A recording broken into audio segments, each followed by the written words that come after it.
Hi guys, it's Nina from VRTV and I'm here today to talk to you about Lone Echo, developed by the studio Ready at Dawn. This is a VR experience where you go into space, and it was basically created because they wanted to figure out how to deal with motion sickness. So instead of sort of teleporting, you float through space. Echo unit identified. Sensor array ahead. Please follow. Now, if you enjoy swimming and if you are in space a lot, this game feels kind of intuitive. You essentially push off walls, cling onto objects like a gorilla, and you get to sort of swing around like you're on some monkey handlebars. Sorry. So bruised. And it all feels rather smooth. I was super active in the game, so I was like moving around and I was doing all of this crazy stuff, and it felt completely fine. I didn't feel super motion sick afterwards, but I thought this was an incredibly beautiful game.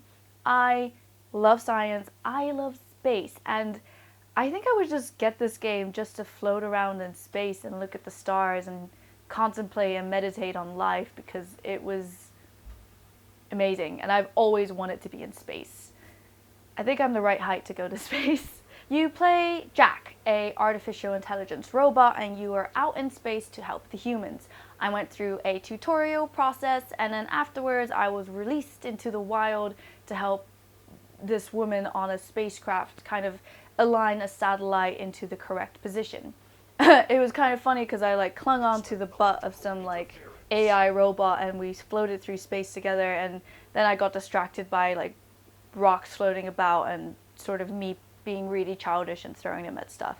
One of the things about the game though was that I wasn't quite sure what I was supposed to be doing. I had someone at Oculus actually help me out and say like turn left and look for that, and I wouldn't have known what I was supposed to do without that person. One of the really cool things about it as well is that like in WALL-E, I was like, do I get like some type of jet propulsion fire extinguisher thing? You see the air coming out of your wrist when you press that button? I do have WALL-E, so. And the answer is essentially yes. You get sort of little jet propulsions on your wrists, and you also click on the thing and you get a laser, and you have to laser squares or circles, and you get to take that piece of metal and throw it about in space.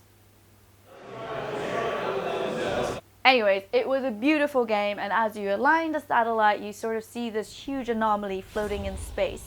And then your human, I say you're human, she's not really yours. This woman astronaut is asking for your help. Jack, I need you. Find a Fury transport and get back here now. Inbound on your location. Are you alright?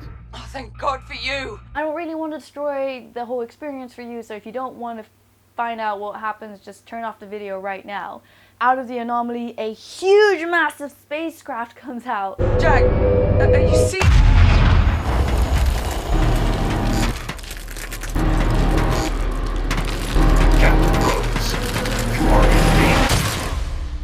Apparently the game will be having co-op and multiplayer, and that is going to be insane, because if you have a friend who does specific like movements with their body or does something with their head, then you will be able to recognize them. It just blows my mind. The game will be coming to Oculus Rift with Touch, and I can't wait for it. If you love space, if you like to float about, and if you are worried about sort of motion sickness in VR, this is the game for you. It is stunning, it is beautiful, and I can't wait to see what's next.